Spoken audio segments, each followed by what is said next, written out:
Welcome to my channel. So every year I do some botanical jelly prints using weeds. These are just some weeds I found while walking out around our house.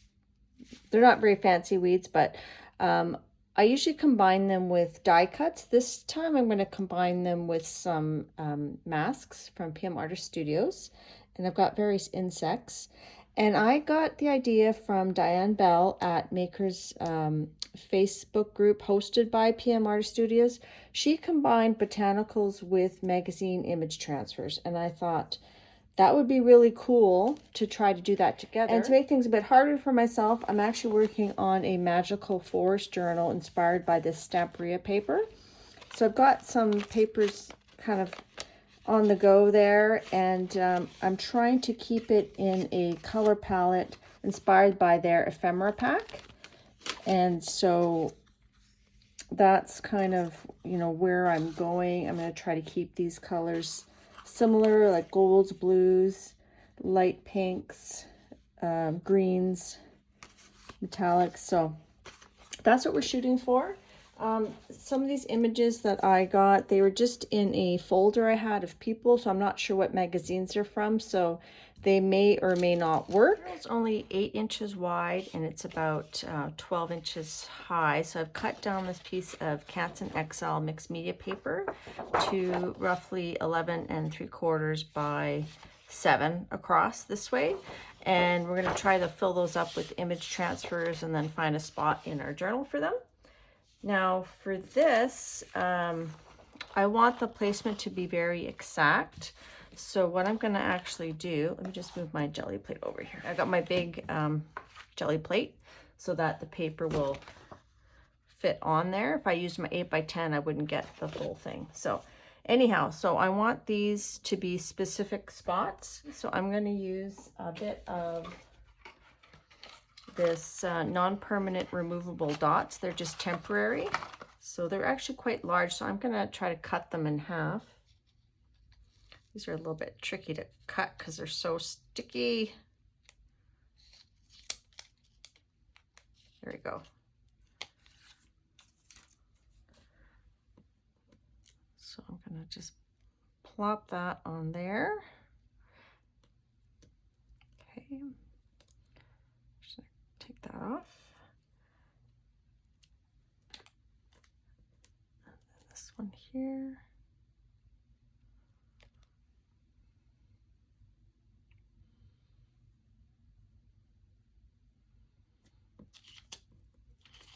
Then I can kind of play with the placement. Like, I want it to look like sort of like a headpiece.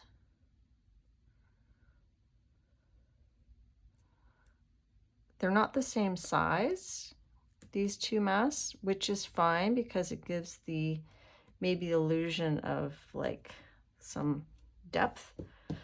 So my plan is I'm going to have the plants coming up on the bottom. So I'll put the paint down, then I'll place the plants first. The idea is we're going to put that down, make our transfer. These should leave an impression, hopefully. And again, it's only going to be 7 inches wide. So yeah, from about there to there. This blue is maybe a little bit too bright, so I'm going to tone it down with this Payne's Gray. So I'm going to just kind of plan my plants first. And remember, this is going to be backwards when we put it on here, but it shouldn't matter too much. So I'm just going to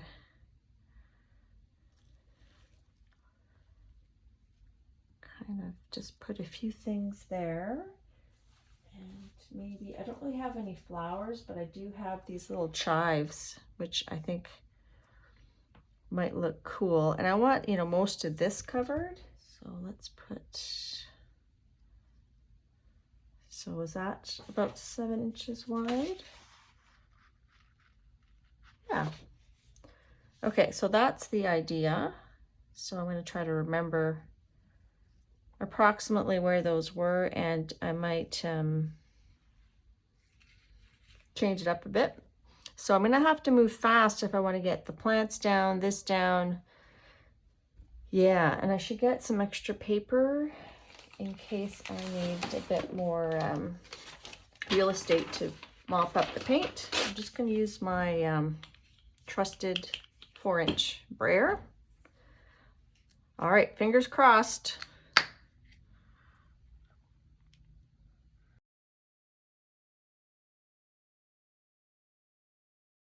Okay. So again, the key for magazine transfers is the first layer here has to be fairly thin. Just gonna, is that toned down enough? I don't know.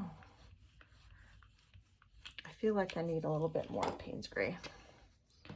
Sorry, just gonna, got quite a bit on there, so I think we have time because it's not gonna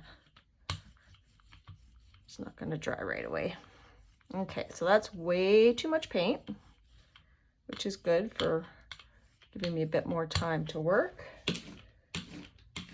All right, so I'm gonna pull off.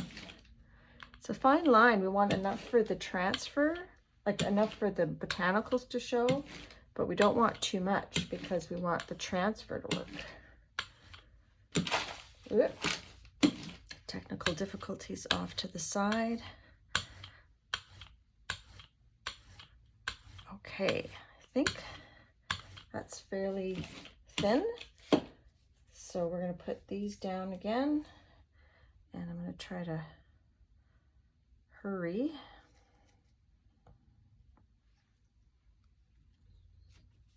And I can tell already I'm not putting these on the same way I did the last one, but that's okay. I feel like I need a few more leaves down at the bottom. So we're just kind of do that. Okay, and then we're gonna put this on top. I want to get those bees on fully. Let's try that and give it a push.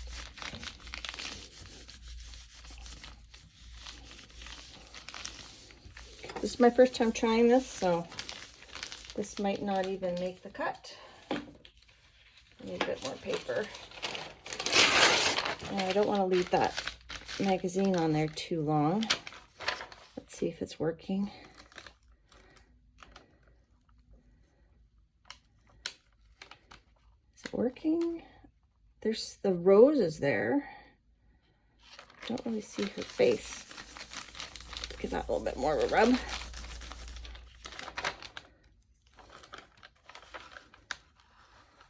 There's her face.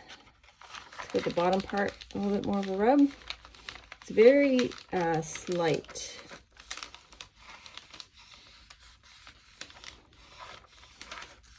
There's her ear coming in. Just gonna take that off. And then I'm gonna just try to get these grasses in there. Look, whoops, there's my thumbprint went there.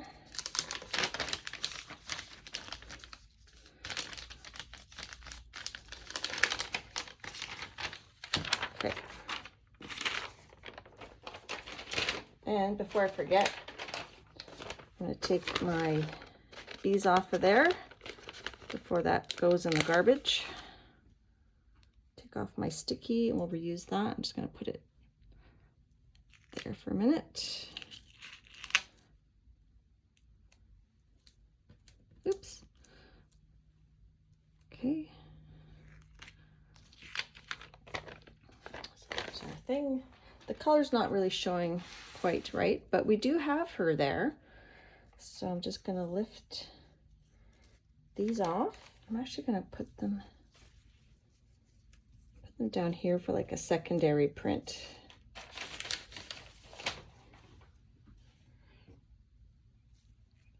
If you slap it down, you can sometimes get like another impression if you put it down paint first. Because we only need, remember, we only need 7 inches there, so let's see if that gives us anything.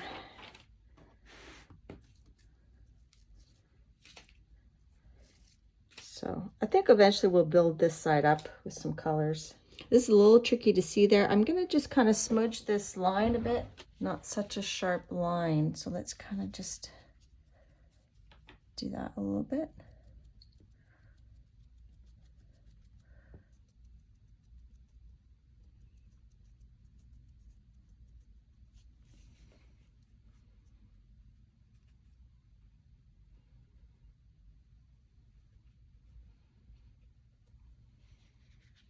So she's kind of hiding there in the forest with her little bee crown.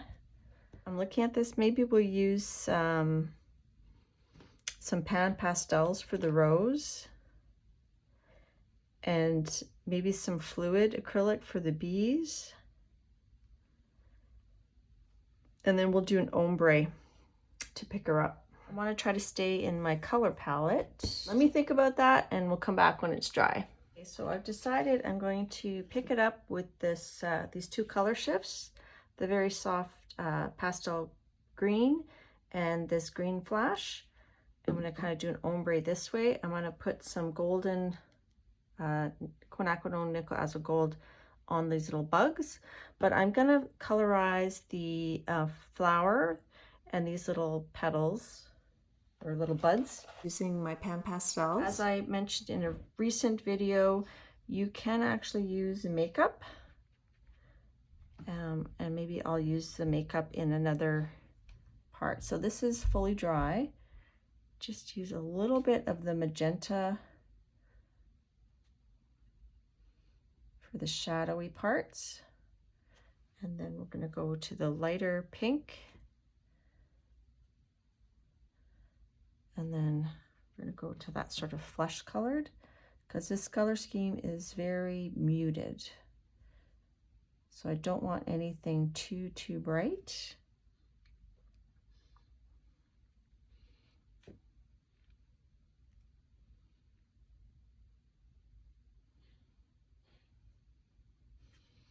And maybe we'll do just the tippy tips of these in just a little bit of that pink color, because this is, remember, this is a magical forest. It doesn't have to be realistic colors. Just doing a little bit. Whoops. Well, that spilled over a little bit. Okay, so I'm going to put those aside. So next, let's do these bees. Just a little bit. And it might cause little cells. If you watch PM Artist Studios, you'll see Patricia, she uses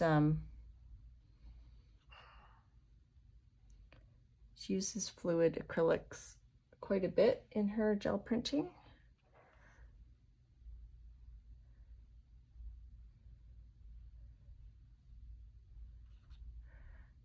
And I don't want it to look too orangey. I want it to look more of a gold.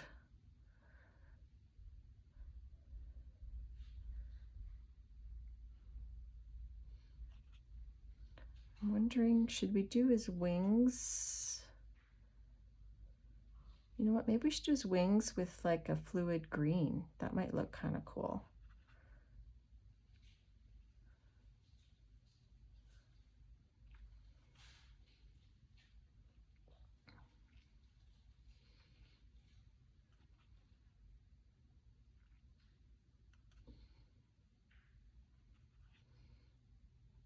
I want it to be somewhat loose. I don't want it too exact.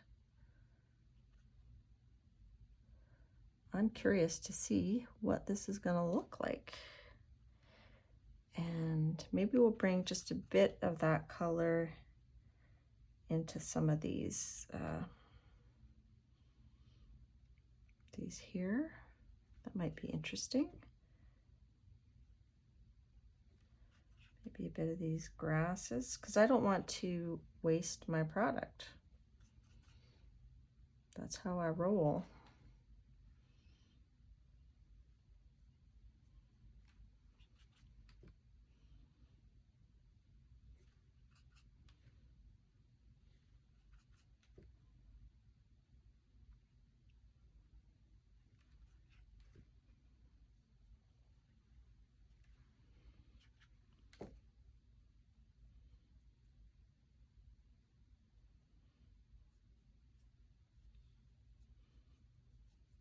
Okay, and let's use a little bit of green. I don't have that many fluid acrylics. These are the amount of fluid acrylics I have. Oh, I have one more. So I have the green gold, the indigo, the dioxazine purple, the quinacridone azure gold, and I have one more. I have this naphthol red medium. So you don't need all the colors of everything. If you choose, pick and choose what works with your aesthetic, I guess, or things that you can combine or multi-purpose. All right, so we're just gonna kind of put the green on there. Whoops, I did a big drip. So I'm still gonna wait for all this to dry. So the wings, I'm not doing like complete coverage. I'm just kind of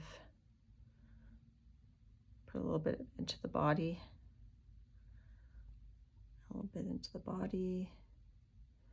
And I'm going to, again, try to use up some of that. Kind of not too precious.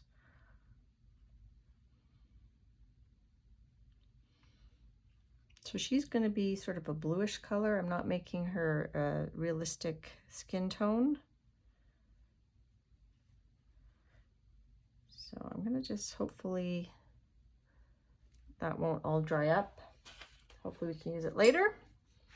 So we're going to let that dry before we can put our ombre. It's dry. I'm just going to use this 7 by almost 12, and I'm just sort of eyeballing where it's going to go. So I'm just going to fill up this half of the plate. Give these a good shake. So we're going to do green on the bottom.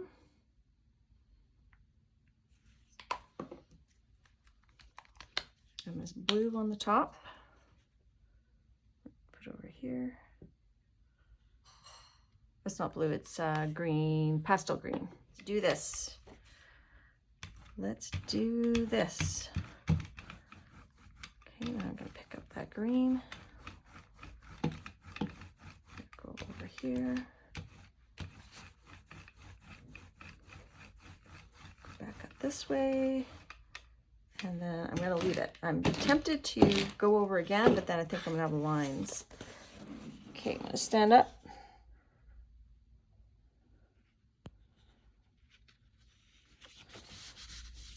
I wanna get that down firmly before it starts to dry.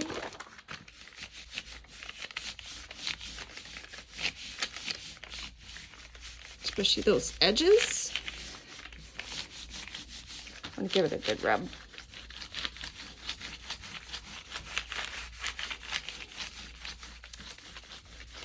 Okay, let's see. I think it's dry. Let's take a peek. So far, so good. Just gonna lift this up so it's not going through 2 layers, and I don't want my paper getting all wrinkly.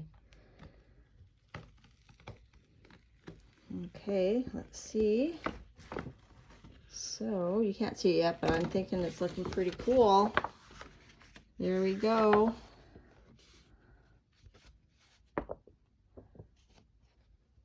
I love it. I find his little eyeball is maybe a little bit too yellow, but we can fix that. Let's just paint in a bit of this green flash.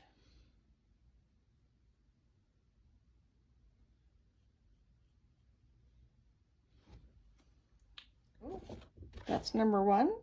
I'm pretty happy with it. I'm gonna let this dry fully before I do the back side, but let's do the next one on here. I probably won't do much talking. You get the idea of what I'm trying to do. Just a reminder to get this pan pastel or makeup off. It just takes a little bit of baby oil or mineral oil. So I'm just gonna clean off my plate and then we'll get the rest started.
So I'm just going to show you the final pages in the book. I'm not going to show you all the pages because hopefully I'll show you that another time.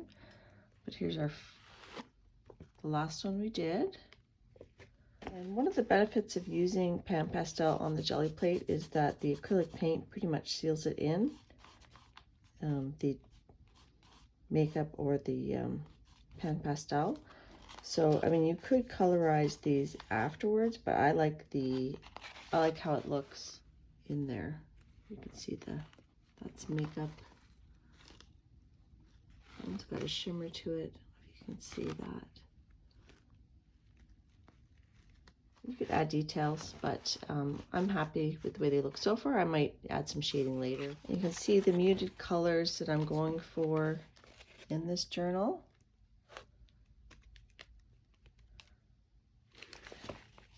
This one here. Let me know which one's your favorite. And then that one. This one's very modeled, like it almost looks like a statue. So it's not the best transfer, but it works for this situation. And that's the fun thing about transfers, is they don't all have to be perfect. That's what makes them interesting, actually, is their imperfections. So thanks for watching. I hope you have fun and you give this a try, and have a great day. Bye.